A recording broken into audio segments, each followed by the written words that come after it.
Welcome to the PDR Sports Webcast. I'm sports reporter Kevin Morales alongside sports editor Travis Huselet. On today's show, we'll be talking about Badgers football. We'll get into Badgers men's hockey, which opens up this week. We'll talk a little bit more about our playoff outlook with the area football teams. We'll get into our athlete of the week, and then we'll do our rundown of Friday's prep football games. To start out, UW's football team was at Ohio State this weekend, and the big story was, 31-13 was the final, correct? Yep, that's correct. And the Badgers dominated statistically, but they didn't come out with the win. And a lot of people have been asking, does their performance against Ohio State, which was, ranked 9th in the country, kind of change your view of the team? And for me, not really. So far, the Badgers this year have struck me as a team that is a lot better than last year's team, but still, in my opinion, not an upper echelon Big Ten team, and certainly not one of the better teams in the nation, if you ask me. The thing about the Ohio State game is, sure, you win statistically, but a lot of people have been saying, you gave up 21 points to Ohio State, and if it weren't for that, they probably would have won. I don't really see it as giving up 21 points.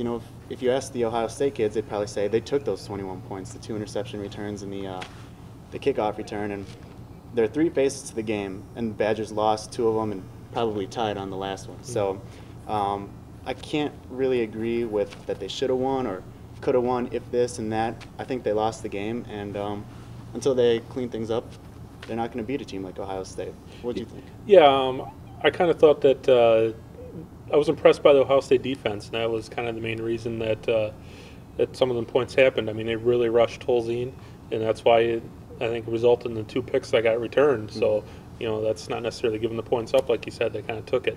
So Ohio State had a really good defense. Kind of thought the Badgers might struggle against it, and they did it. But they also did move the ball at times, and like I said, it was against a good defense. And while it was disappointing to lose, I see no reason why they can't still compete for a Big Ten title. They have a huge game against Iowa on Saturday, who is undefeated in the Big Ten. If they can get by that one, their 2 road games left in the conference are at Indiana and at Northwestern, and those are very winnable. They have success against those teams in the past. So the way I see it, there's a good shot at 1-loss Big Ten season, and there's no reason Ohio State can't lose. They got a tough schedule ahead, so they're still in the mix for a Big Ten title. So I'm not too down on them yet. Absolutely. Quickly, thumbs up and thumbs down from Saturday's game. Thumbs up to me has got to be O'Brien Schofield, and he's played great. He played great last season. I remember watching him and thinking him really impressing me, and all throughout this season he's been great. He leads the Big Ten in sacks. He leads the Big Ten in tackles for loss.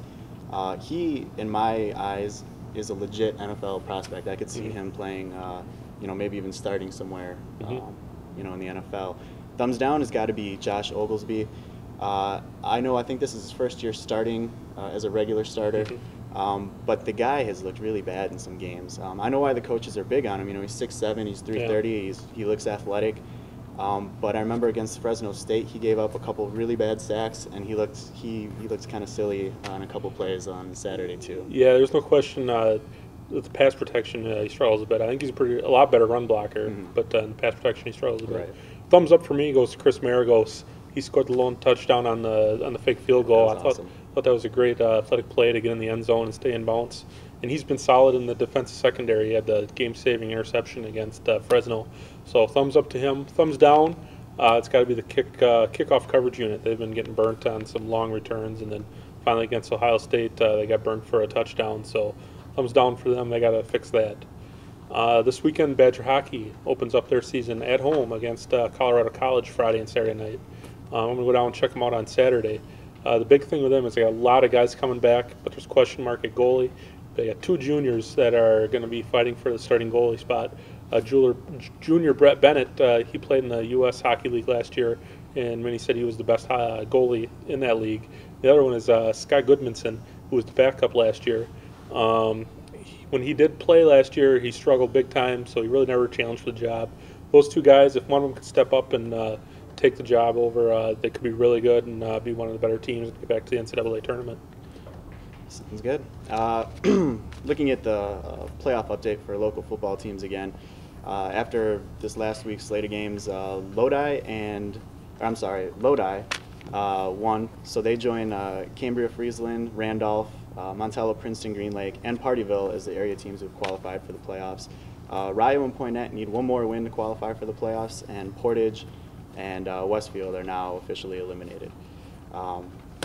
Taking a look at the Athlete of the Week, we'll go with Partyville sophomore cross-country runner Annie Ritter, who last week finished first overall on Wednesday at the Laconia Invite. Yep. And on Saturday she finished first among the small school division race In Albany, yeah. and at the Albany Invite. Yep. So congratulations to her.